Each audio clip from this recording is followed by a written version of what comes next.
Welcome to One on One. I'm Greg Bassett, your host from the Salisbury Independent newspaper. We've got a good friend in the house today. Eileen Johnson is here to talk to us about the Criminal Justice Reform Task Force. Welcome, Eileen. Thank you. Thank you for having me. So this group was created by the City Council and the Mayor to look at all the things in our city involving relations between the public and the police and the ideas of police reform. And it's a tremendous task. You had a big group. You had lots of hearings, community meetings, and you wrote a report. We've covered it in the paper to a degree, but there's so many details in this thing. And I just want to know more about it and how things are going and what you learned from this exercise. So we were formed in the spring of 2020 amid the so-called racial reckoning. And that was also when COVID hit. And so it wasn't until the fall of that year that we started meeting. And we decided at that time, and it's a very diverse group, I just want to take a second to just mention some of the people who are involved.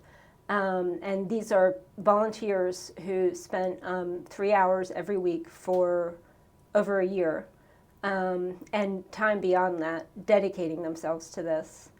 And they are Wesley Moore, he's a public defender; Kendra Hayward, she's a prosecuting attorney; Eddie Harmon, he's a DJ and has been involved in these issues for years. Yeah. And James Holbrook, he's retired and he does a lot for the community. And Keith Meyer, he's a pastor in the community. Heather Collins, she works in mental health. And then we had two women, Ciara Cooks and Kayla Farrar, who I never met in person, but because of Zoom, this made it possible for people who have families and are working. They both worked as youth counselors. One of them worked within DJS, Department of Juvenile Services. We had William Harden was part of it. He's the former chief of police of Pocomoke City. Trayvon Miles, who is a sports journalist who unfortunately left the shore. Right. And who's interested in youth issues. And then Brian Perez, who's in long-term recovery, and he's an advocate for those in recovery, addictions advocate. So it's a really diverse group. And then we also had input from Sergeant Hitty, Sergeant Crockett, Captain Drewer, and Chief Duncan was part of every single meeting. So even we had subcommittees, she would be in every subcommittee meeting. So just an inordinate amount of time that they all dedicated. And we realized early on that we wanted to, the city wanted us to immediately start with recommendations. And our feeling was that we wanted to learn more about policies and procedures, but also what's happening in practice. So we went. Well, you even went to the police training. Yes, we did the Citizens Police Academy. Yeah. And that wasn't all of our members, but maybe half of the group did that, which was I think it was 9 weeks, kind of intensive, going through everything. And officers dedicated a lot of time in that, answering our questions. And so we did that. And then we also interviewed local resources, local advocates. And we also reached out to other communities like Anne Arundel. I didn't mention that Jory Pryor is also on our task force. Oh, yeah. Yeah, and he did some of that work reaching out to Anne Arundel County, who has had success in their co-responder model in serving people with mental health needs, so that the police isn't the primary service. So basically, we reached out to all of these agencies. We interviewed. We tried to see best practices, research nationally what's happening. We knew whatever recommendation we made, we wanted to have evidence and facts to back it up. So it was based in something, because we thought that obviously it would have a lot more weight to it if we had that evidence with it. So we tried to include that research in the report, so it was a couple months of the Citizens Police Academy, and then interviewing people, and then us meeting and voting on all of our recommendations. And not everybody agreed on all of the recommendations, and we had to work through them. But we learned that the city of Salisbury called us into existence, but they asked for recommendations for county, state, just general recommendations about how we could have less holes in the system. So it's not like the sheriff's department was asking for this. So we mainly focused on Salisbury Police Department because they were the ones who opened themselves up Right. and let us, see what's going on. And so many of our recommendations pertain specifically to SPD, but some of them are also, countywide, statewide. And, like nationally, the George Floyd Justice and Policing Act was passed in Congress. It stalled in the Senate and was basically, there was too much opposition from Republicans and Right. we couldn't get it through. And that would have included a database for officers who have been terminated due to misconduct. So Right. things like that are beyond the control of, obviously, our local city. There were things where we saw this is something really good that's happening at SPD and in Salisbury. And we should have, a database, a dashboard online that we can go to and just see, okay, there's this many officers with one complaint. Right. There's this many officers with 2 complaints. We should have it very available to the public. I hope it's still true. I think it's still true that SPD has not discharged a weapon in over 6 years, probably 7 years now. Right. So these are things that we could share with the public. There are other things that... And that's something people don't know. They have this Right. idea in their head about what goes on, and really it just doesn't happen the way you think it might. Right, yeah, and I think that, so in the beginning we had input from SPD, and at some point there was some kind of moment where we lost some officers, and I think that they feel unappreciated and that people don't really understand all they go through. I think we ask them to be perfect, and they have to do so much. They have to be social workers and mediators and do all these other things. And so they were feeling unappreciated. And, this is hard. Here's this group of people coming and examining everything you're doing.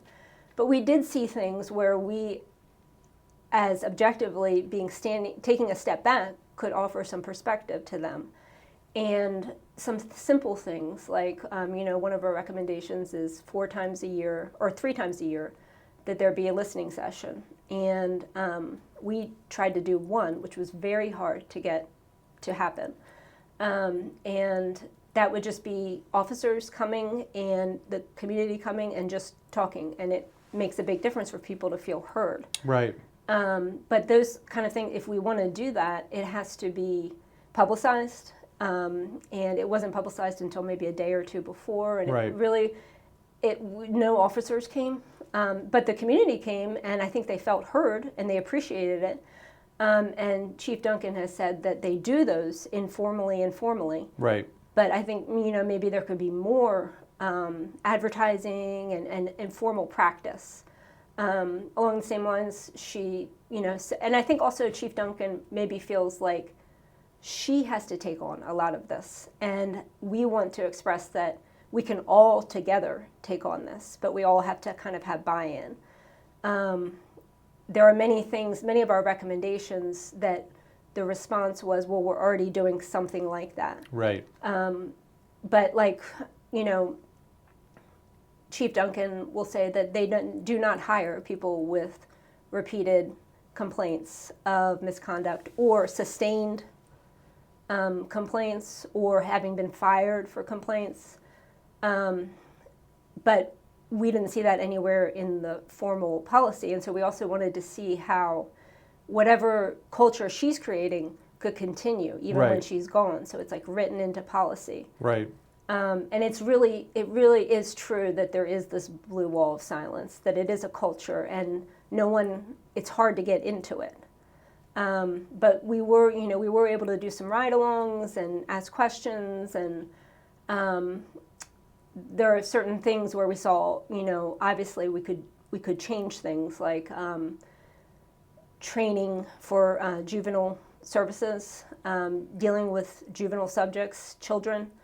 It's one of the harder issues to deal with because you got, the police officers as, kind of in a parental role out there in the community, dealing with kids late at night, and if they pull a kid off the street, then they're off the street dealing with a kid. Anyway, Yeah. sorry. Yeah. And they do have very specific protocols for Right. how to do that and how to be as fair as possible, and only in the most extreme circumstances, detaining.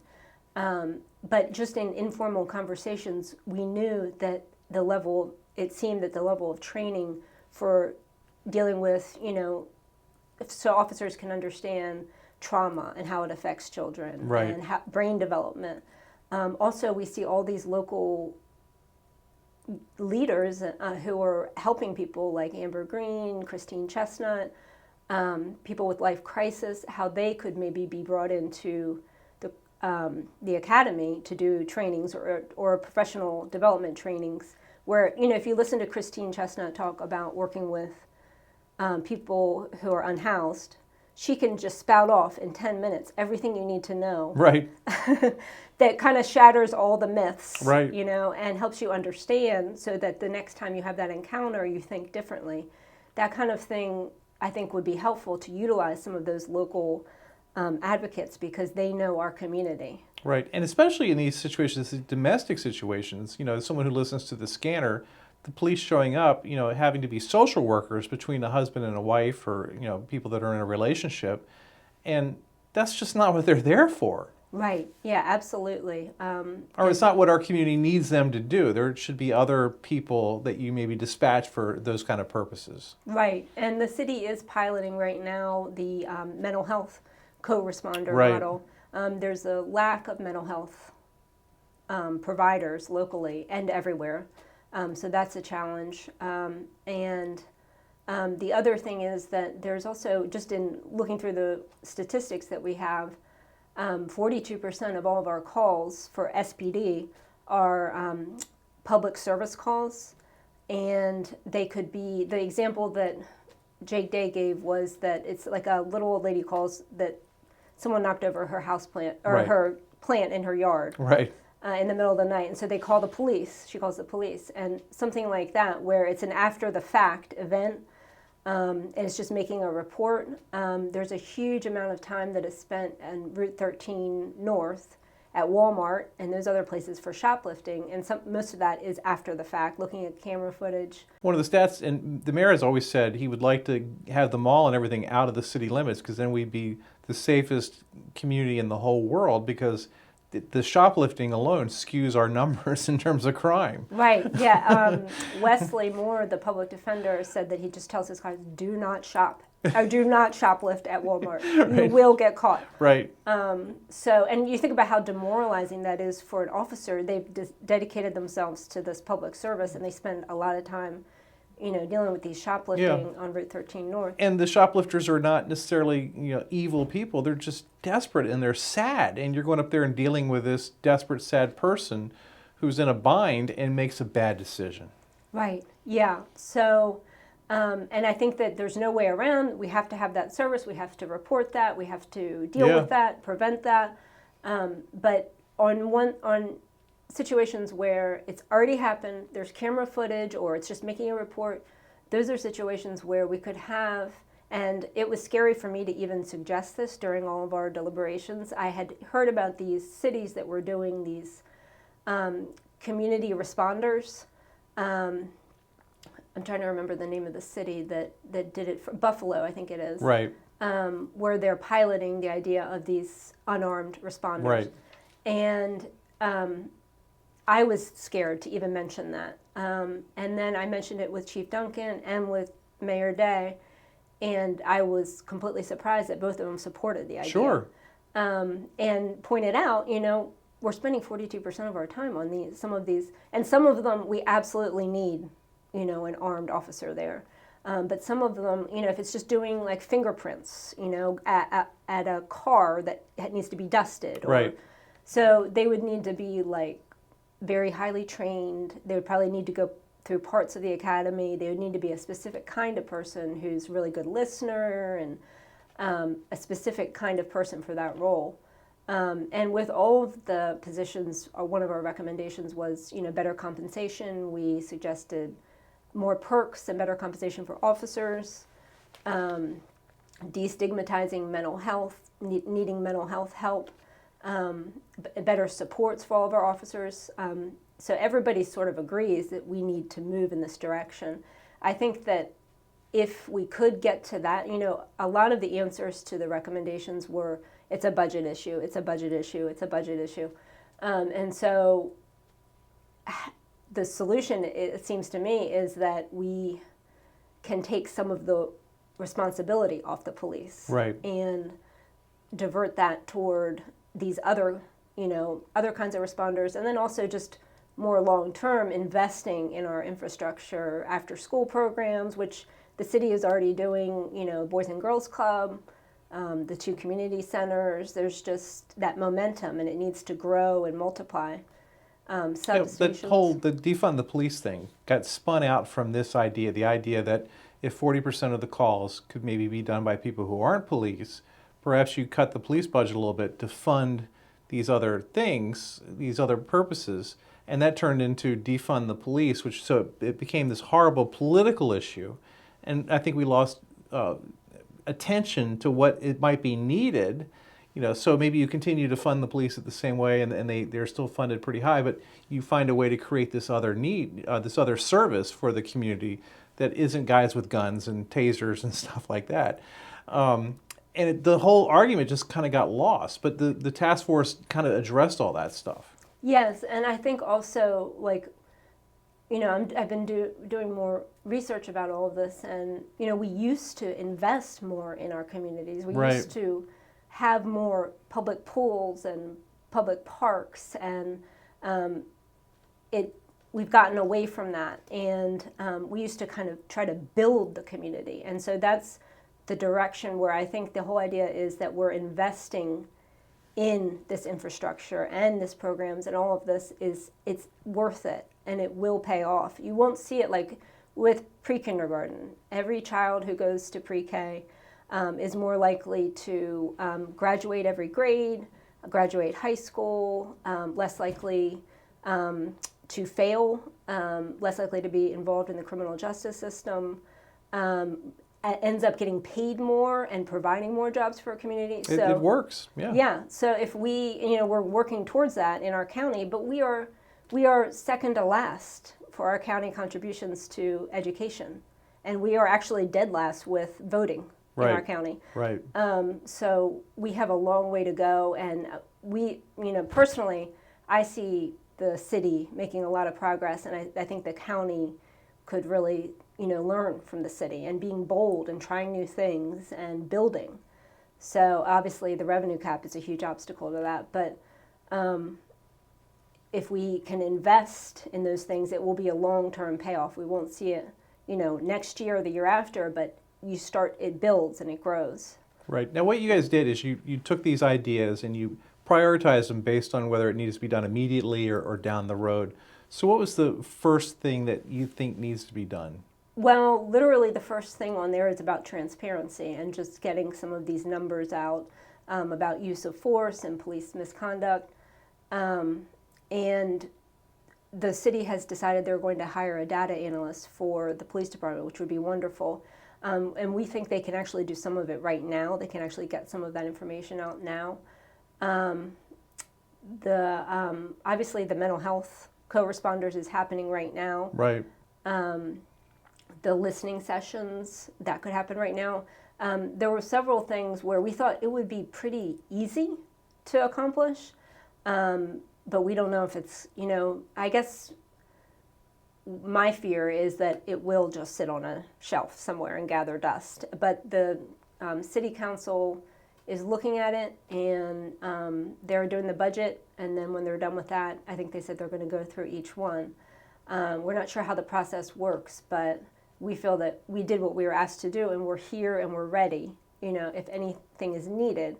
I do think that for success, a permanent criminal justice reform task force, the state, through their new reform, is going to have an oversight board. Right. And so that's a little unclear. That's not really the role for what my idea of a permanent task force would be. I think they have different specific responsibilities. If we wanted to implement any of these reforms, we would need a group that is checking and someone to be accountable to. And so that group would need a liaison with the city, like with the green team, Alyssa Hastings. She works for the city. Right. So that kind of gives her an advantage. Also, it's not a really tricky, touchy subject as much, these environmental reforms and Right. greening the city. But she's educating people, and the police could have the same sort of role. I mean, it kind of falls to the chief to do that now, but she's busy, Right. so it'd be nice to have a person who does it. I get that, yeah. Yeah, and I think that in my work in the past, I've noticed that, organizations will get volunteers, and they say, okay, these volunteers are going to do these things for our organization. And it's really important that the organization is communicating with the volunteers and saying, this is your role. And so regular communication, and then just clear responsibilities and guidance. And then there is someone to talk to. Right. And because it's a unique role where you're trying to look into this organization, and you don't have any power within that organization. And all of the information is controlled. So we just wanted to emphasize that this is all in good faith, and that we were continually very proud of the Salisbury Police Department for everything they're doing, and tried to emphasize that to officers, how we appreciated how hard the mental health toll that it's taking, the long hours, the low pay, all of that, and the trauma that they Right. have to witness every day. So Yeah, you just see things in people's houses that you have no business seeing, and you don't want to have to see it. You don't want to be part of it. But I went to one of your sessions at the Truett Street Youth Center, and it was fascinating because people really had a lot that they wanted to vent about. And I think the chief was there, and there might have been one other officer. And she was so good, rather than be dismissive immediately, which she could have been with a lot of some of the stuff that was being said. Everyone got to say their piece, and she would explain where they were in the process and why it's a certain way. And she just had this incredible patience, and I just thought it was really helpful that people got the opportunity to kind of vent about things that they see, and someone was able to explain it without being defensive. So those listening sessions, I think, would be really valuable for all the officers. I mean, yeah, they might have to, bite on a piece of wood to get through it, but they need to know what people are thinking, whether they're right or wrong. yes, yeah, and it just being heard Right. has such an effect on people. It did. And they would bring up things that happened 30 years ago that they were still mad about. But still, it was still something that was stuck in their craw. And my experience, we had reader boards at the Daily Times where readers would come in, and you'd be like, you don't understand our processes. You don't know what it's like to put out a paper. Like how dare you tell us how to do it? Well, it was really instructive to see what people needed and wanted and what their problems were. You really had to open your mind up, but it was an excellent exercise. Absolutely, and I think that, one thing that has dawned on me is how the benefit for the officers. Right. That I think that, I will say that I think that they have to be required to attend them. Right. For them to actually matter, but that they actually need to be heard too.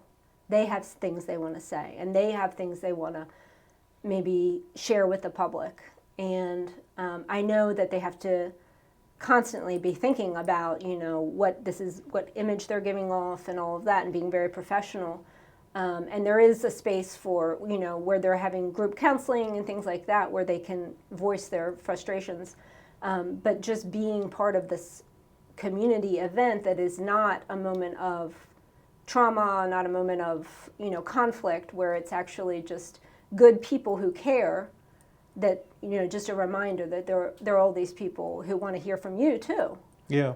It's interesting too, and I've talked to Mike Lewis about this, not Chief Duncan so much, Barbara Duncan so much, but the idea that officers are so intimidating. And I'm one of those people, you get on the bypass and you see a flash light behind you, my blood pressure just soars because I'm terrified. And I don't know why. I don't think they're going to hurt me or anything, but it's a respect thing I have, and I just get frightened. So when police seem intimidating to like a fat old white guy, if they're intimidating me, imagine what it's like for someone else in the community who might not have the advantages I have or the skin color I have. It can be a very scary thing, I think. Absolutely, yes. And one of our task force members asked that during the listening session that officers not wear their uniform. And I think that actually that kind of hurt some feelings among officers. And we also asked to just have a meeting without officers, and that also, I think, hurt some feelings. But yes, there is this issue of just this intimidation. Also, I mean, they're carrying a gun. Right. So more events, you know, we also said that every minute you spend in these informal moments, playing basketball, working at the youth center, mentoring, all of that, view that as an investment, like an incredibly valuable investment toward building the relationship of trust with the community. And, you know, so one of our recommendations was maybe less of those one-day kind of events and more of a sustained presence where there's foot patrols, and obviously budget issue. Right. But also you see National Night Out, there's like 2,000 people there this year. There's an interest in that, and you know, it's a good outreach thing. And it seems to work. People seem to appreciate it. Absolutely, yes. And we have a great team of officers within SPD. I feel very good about all the officers that we met and interacted with. And, you know, they're doing what they can with the Explorers program and the lacrosse team and all the things that they... what they've done there at the Doverdale is just amazing. Yeah, so it's all absolutely great. And, you know, we also suggested that they get paid for anything like that. All of it is an investment, and it's paying off. You just can't, you might not see it immediately, but it all helps build this trust. So if people want to reach out to you, how do they do it? Well, on the City of Salisbury website, their main website, there is a citizens feedback form. So you can provide comments there that relate to the Criminal Justice Reform Task Force, and the city will pass them along to us. You can also reach out to me personally. My cell phone number is 443-754-4918, and I can share any concerns with the rest of the task force. She's Eileen Johnson. She was in charge of the Criminal Justice Reform Task Force, talking about a really important thing in our community, and we're thrilled she had time to be with us here today. Thanks so much. Thank you for having me. I'm Greg Bassett from the Salisbury Independent newspaper. Another edition of One-on-One right here on PAC 14.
First Shore Federal is proud to support PAC 14 and One-on-One.